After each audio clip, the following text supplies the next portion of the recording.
Hey guys, welcome to another Freaky Friday. So I have 3 more stories for you this week. I remembered my tea this time. Yay!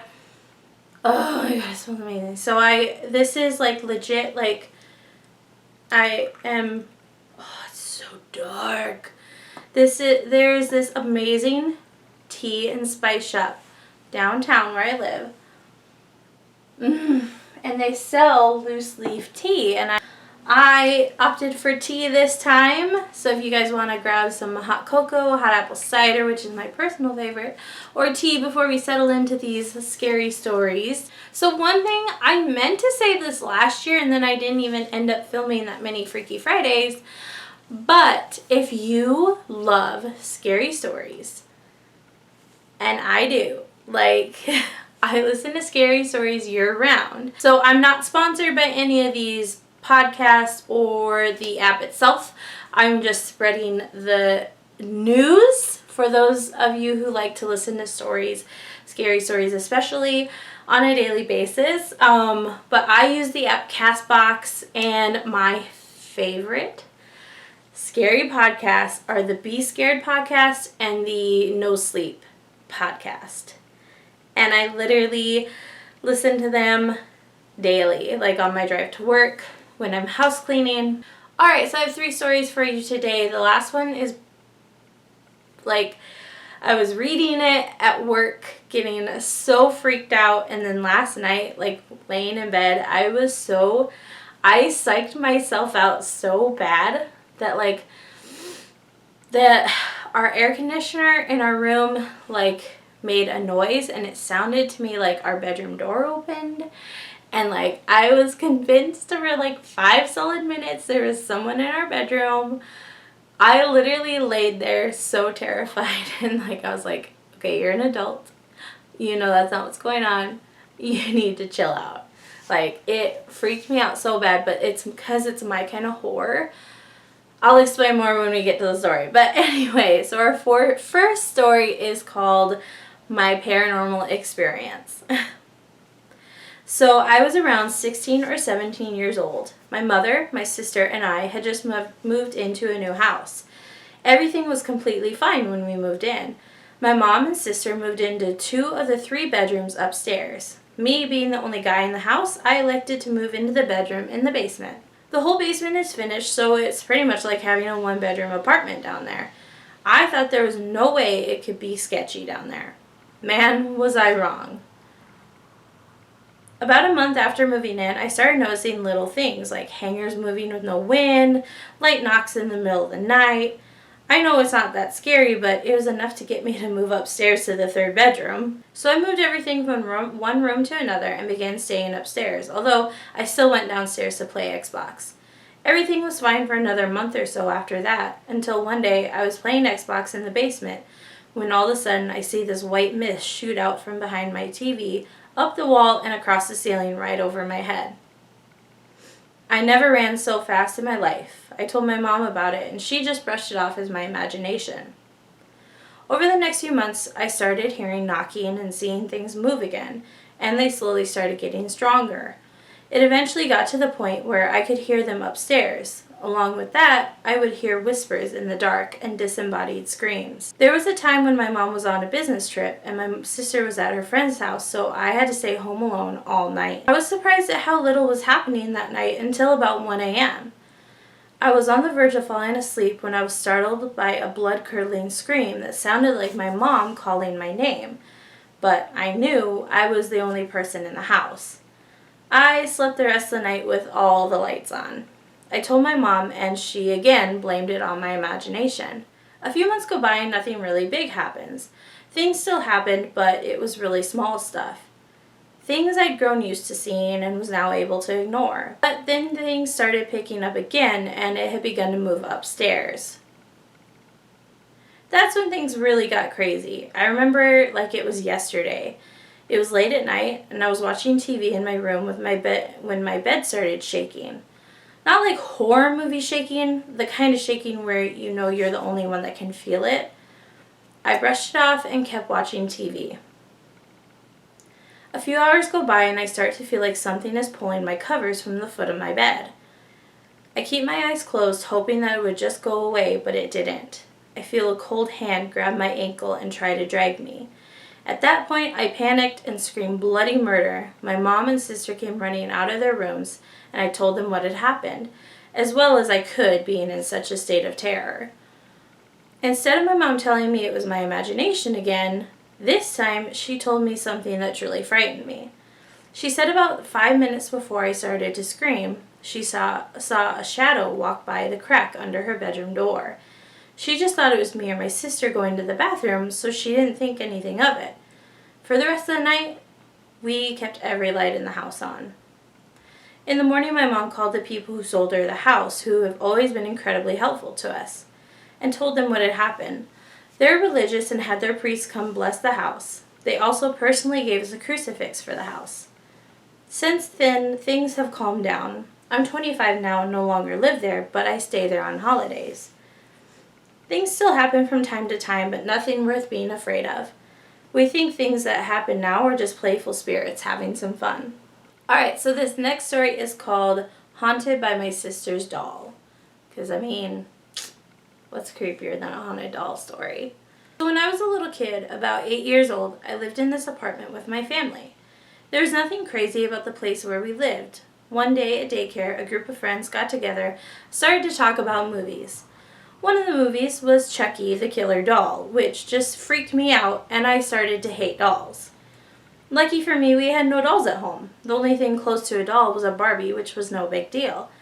That was until Christmas came around, and my sister got 2 porcelain dolls and a big rag doll, and I'm freaking out on the inside. So after my sister got the dolls, I had this fear of the porcelain doll coming to life. Every time I went in her room to play the Dreamcast, I would turn the boxes around, making them face the wall. Sometimes I would play with my sister and her rag doll. This thing was a very tall rag doll, and it had a nice face. Nothing to freak out about, until my sister put makeup all over it, and then it was a little odd looking. But here's where it gets creepy, and it would forever change my life. My mom would let me stay home alone sometimes when she went shopping or whatever. Odd stuff would happen, like I would get cuts on my knee or hands. Nothing too bad, but I never knew how it happened because I wasn't doing anything but watching TV at the time. If I fell asleep, I woke up with red marks on my back like scratches, but no pain. I will never forget this day because it scared me so bad, and it even puts me in an emotional state just thinking about it. My mom had to go back to work for a little and took my sister with her, but I wanted to stay home and play the Dreamcast. After they left, I got something to eat and went into her room. I got a chill down my back and something felt not right. Maybe it was because the porcelain dolls were looking at me. The rag doll was facing the wall on my sister's bed. As I made my way to turn the dolls around, I hear a little girl laugh, and it was clear as day. I looked at the rag doll, frozen in fear. It started to move and turn my way, but before I could see its face, I ran out of the room to my own room. I kept the door closed until my mom got home. I ran up for a hug and told her what had happened, but she didn't believe me. Next thing I know, my sister's mad because her rag doll was on the ground after I knocked it down and did not pick it up. The next day, I took the doll to the dumpster and never saw it again. See, that sounds like a story of a very smart kid who did the right thing. It's like, yeah, she doesn't have a doll anymore, but no thank you. Okay, so this last story scared the crap out of me because I have a very special kind of fear of like people being in my house that are not supposed to be in my house, people breaking into my house, I don't know, people acting weird, like genuine fears. This story really brought to light and made it hard to sleep. Last Wednesday, my girlfriend Mandy and I, Kevin, were watching some movies before I left for work. I work third shift, so this was about 8 p.m., about 2 hours before I leave. Mandy got up and went into the kitchen to get some snacks when I heard her call my name. Kev, could you come here? She sounded a bit nervous. Wondering what she was on edge about so suddenly, I walked out to the kitchen to investigate. What's wrong, babe? I said, rounding the corner into the kitchen, looking around. She said, pointing out the window. I walked up to the window and looked out. At first it was hard to see, but I could see my neighbor Brittany outside, so I walked over and turned the kitchen light off, making it easier to see out the kitchen window. As soon as I hit the switch, Mandy gasped and clutched her hands over her mouth. "What, babe?" I asked. I looked out the window and was shocked to say the least. My neighbor was doing a handstand in her yard, staring straight at us with a blank stare. "What is she doing?" I kind of chuckled. Mandy looked at me nervous. I looked out the window and didn't really know what to think of the situation. After a moment or two of her standing there on her hands, I decided to go out and ask what she was doing.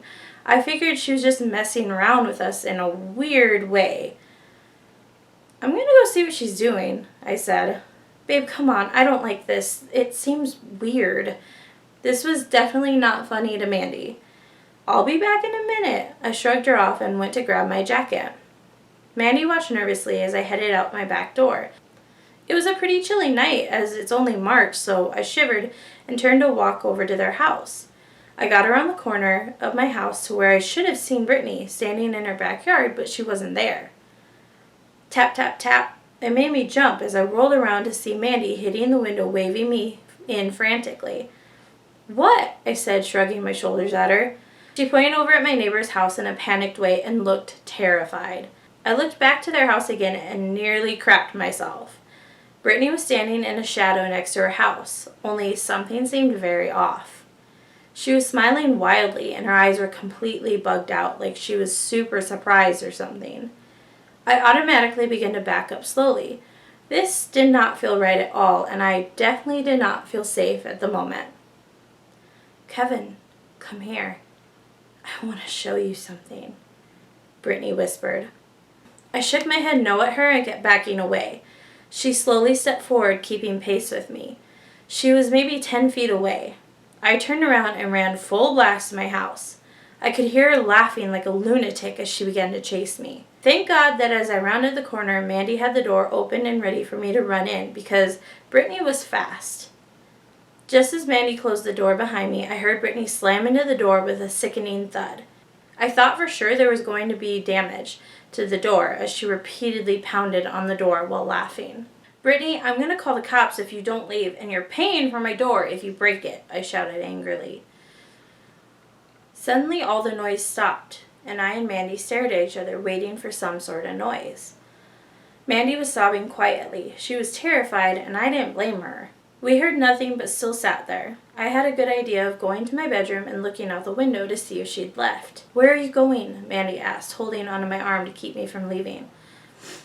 "Come on, let's go check through our window and see if she left," I whispered. She nodded and we both got up and crept to our room. It was already dark, so we didn't have to worry about turning the light off, which would have gave it away that we were in our room.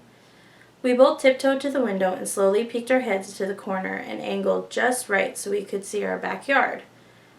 "Oh, thank God," Mandy let out a sigh of relief. I felt a bit relieved too. That was not normal behavior for Brittany and kind of creeped me out. We both relaxed a little, but it didn't last long at all. Mandy shrieked and jumped back, knocking over our little nightstand, sending books and whatever was on it flying to the floor. I looked over and jumped a little myself. Brittany was staring in our window, smiling that huge grin, looking as crazy as before. "Brittany, go away!" I shouted angrily.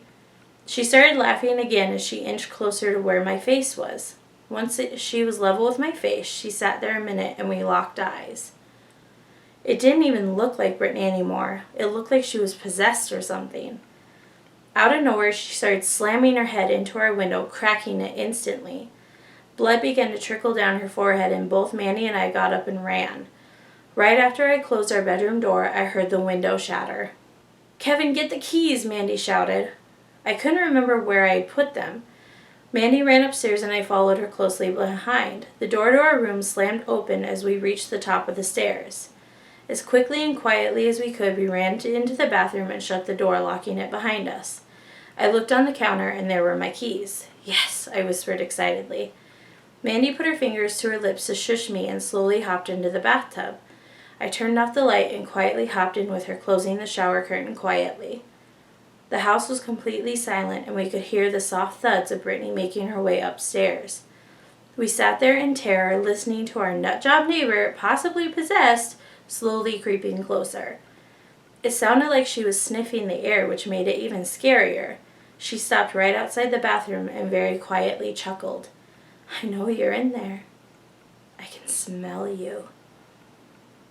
Her voice sent shivers down my spine, and I don't know why, but I just now realized my cell phone was in my pocket. I frantically dug it out and turned it on. Awesome, it was at 15%, plenty enough battery to call 911. "Oh my God, call quick," Mandy whispered desperately. The phone rang twice, and finally the operator answered. 911, what's your emergency?" "Please hurry," I whispered. "My neighbor broke in and is trying to kill me. She's outside our bathroom door. My address is 10 Oak Street. Please hurry," I rushed. As soon as I finished my sentence, the phone dimmed. It was at 1%. "What?" Mandy whispered. "I don't know. It was just at 15. I was so confused. Boom! Mandy jumped and I shrieked as Brittany slammed what I'm assuming was her head against the door. "They will never make it. You will never make it," Brittany shouted through the door. She started laughing hysterically again as she pounded away on the door. Mandy and I were shouting and we were both beyond scared. I got up and turned the light on, preparing to fight this crazy lady. I could see the door splintering and cracking with each blow. She had to be hitting the door with a lot of force. This was no cheap door. It was very solid, yet here she was literally breaking it down. A small hole finally broke through and the pounding stopped. It got way too quiet and I knew there was no good to come from this. I slowly walked up the door and peeked out the little hole. Brittany's eyes poked through on the other side and scared me. "Hi, Kevin," she said cheerfully and started clawing and ripping at the hole.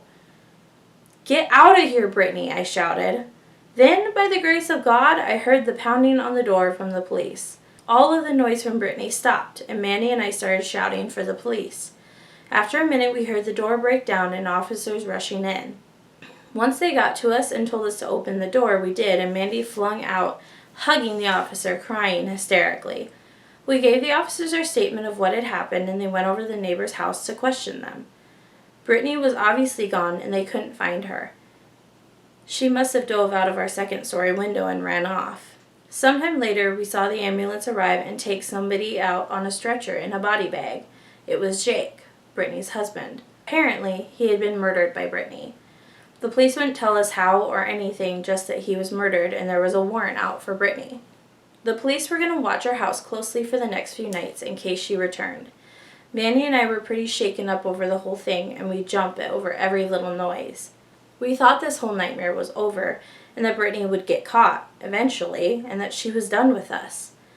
Now, I don't think she is. Last night, I swear, I saw her standing in our backyard again.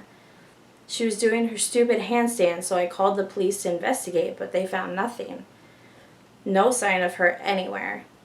I don't think she's finished with us, and she's gonna return. Only this time, I'll be prepared, with a gun by my side at all times. So yeah, that story terrified me, because like I said, I have a very specific kind of fear, like irrational fear. I mean, it's probably not technically irrational because it can happen. People break into your house, people go psycho and try and kill you. Alright, you guys, I hope you enjoyed this chapter of Freaky Friday.